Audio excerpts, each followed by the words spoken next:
নমস্কাৰ এটি বিশেষ বাতৰিৰ সৈতে ষ্টুডিঅ'ৰ মজিয়াত মলিপিকা নাগৰিকত্ব সংশোধনী আইন বলবৎ হোৱাৰ পাছতেই বোকাজানত আছুৰ প্ৰতিবাদ নিউজ নাওৰ এক বিশেষ প্ৰতিবেদন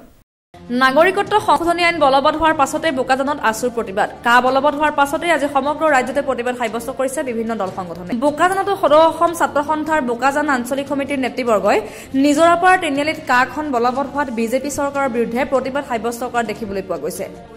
প্ৰতিবাদকাৰীয়ে প্ৰতিলিপি দাহ কৰিবলৈ খোজোতেই বোকাজানৰ আৰক্ষী উপস্থিত হৈ প্ৰতিলিপি দাহনৰ ক্ষেত্ৰত বাধা প্ৰদান কৰে আমি সদৌ অসম ছাত্ৰ সন্থাৰ নেতৃত্বত জনগোষ্ঠীয় ছাত্ৰ সন্থাৰ নেতৃত্বত কাৰ বিৰোধিতাৰে আমি ধাৰাবাহিকভাৱে আন্দোলনৰ কাৰ্যসূচী গ্ৰহণ কৰি আছিলোঁ আজিৰ লগে লগে আমি সংবাদ মাধ্যমৰ জৰিয়তে জানিব পাৰিলোঁ যে কাৰ অধিসূচনা জাৰি কৰা হৈছে বলবৎ কৰা হৈছে তাৰ বিৰোধিতাৰে আমি আজি এই প্ৰতিলিপি দাহ কাৰ্যসূচী গ্ৰহণ কৰিছিলোঁ কিন্তু প্ৰতিলিপি দাহ কৰিব লওঁতে আচলতে আৰক্ষী বাহিনী আমাৰ হাতৰ পৰা প্ৰতিলিপিখন কাঢ়ি লৈ গ'ল তাৰ গতিকে এই ক্ষেত্ৰত আমি ক'ব বিচাৰিছোঁ যে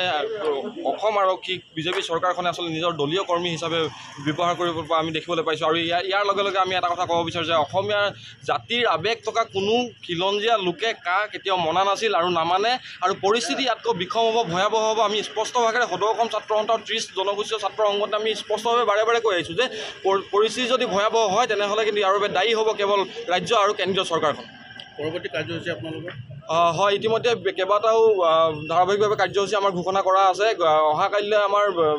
জিলাই জোৰ সমদলৰ কাৰ্যসূচী পৰৱৰ্তী সময়ত সত্যাগ্ৰহ কাৰ্যসূচী আছে যোৰহাটৰ পৰা অনুপম Bora report news now 24x7